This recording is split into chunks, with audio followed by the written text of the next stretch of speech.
سلام به همه دوستان و خوب عزیزم. من حمید هستم. به یکی دیگه از ویدیوهای چنل من خوش اومدید.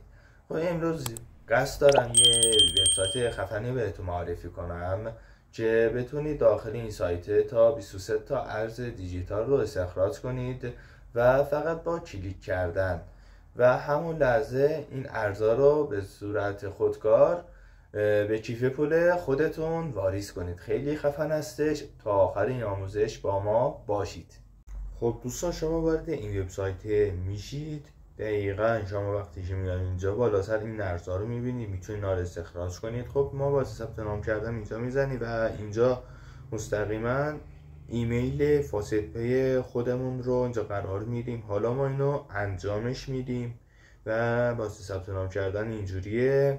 خب ما اینجا کلیک میکنیم. خب حالا ما اینجا ثبت نام خودمون رو انجام دادیم. برای این کار خب دقیقا این آبی بذار پررنگ شه بره. خب ما میزنیم میره.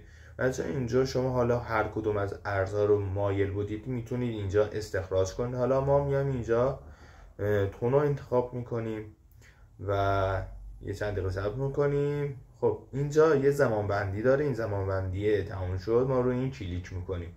خب حالا الان نشدش. خب یه بار دیگه کلیک میکنیم، تموم شد، رفت. ما اینجا روش بزنیم واریز کرد.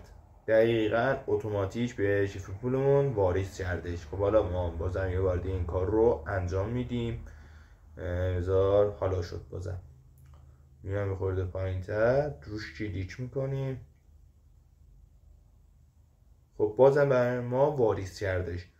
حالا دقیقاً اگه بریم داخل کیف پول فاست پی خودمون، حالا میریم داخلش. خب میایم اگه پایین‌تر داشبورد رو میزنیم، میایم یه مقدار پایین‌تر، پایین.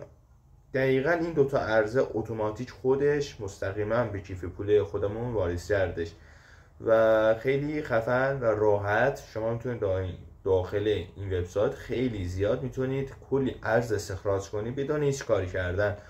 خب اگه از همچین ویدیویی من خیلی خوشتون اومده، لطفا سابسکرایب فراموش نشه و